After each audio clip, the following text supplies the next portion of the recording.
Hello guys, we are back with our next lecture. In this lecture, let us go through the next question. So this question belongs to GATE CSE 2012 guys. Okay, so the question is consider the following C code. Okay, so what is the output generated? So here also again they are asking what will be the output guys. Okay, so let us start. Okay, so here we are having the main function. Okay, so the global values are A, B and C. Okay, so all values are global values. So the value of A is a 0, B is a 0 and C is 0 I think, but I'm not sure, but only for C it is 0. For these two, initialization is not done guys. Okay, yes. Okay, so let us start.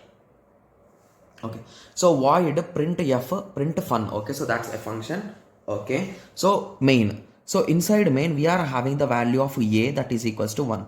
Okay, so after that we are having a print fun. So basically this is being called by this. Okay, so inside this we are having A is equals to 2. Nice. Here we are having int B is equals to 1. Okay, so now we are adding A is equals to A plus B. So what is the value of B guys? It will become 2, right? So it will increment instantly. Okay, so 2 plus the value of A is also 2. So 2 plus 2 is equals to 4. So now this value has been updated to 4. Got it? Yes. So now if you print, what will be the result guys?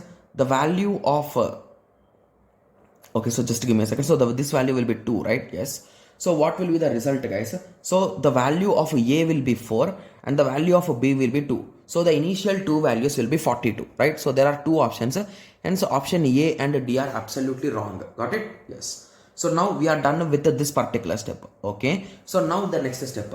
So here what exactly is going on? So A is equals to, okay, so what is going on guys? So A is equals to A plus 1. Okay, so A is equals to A plus 1, right? Yes. So what is the value here? So basically it is a nothing but value is a 1. So 1 plus 1 is 2. So basically this A value we have updated to 2 now. Got it? Yes. So now again you are calling this function. Okay. So as the value of A is a static. So what is the advantage guys? So the value of A is a 4 only. It is not came back to 2. It is a 4 only still. Okay. Yes. But the value of B is equals to 1 because it's a normal integer type. Okay. Yes. So now what we are doing? We are writing A plus is equals to A plus plus. So what will happen? So A is equals to A plus B. So what is the value of B? That is 1. So it will become 2 now. Plus 4. So the value of A will become 6 and the value of B will become 2. So now you will get 62 as the result. Okay. Yes. So by this you can conclude that C will be the correct answer guys. Okay. So anyway, let us continue with the next step. Okay. So now this is also done. So now you came back here. Okay, so once you came back here, so what is the value of A guys? So the value of A is a 2.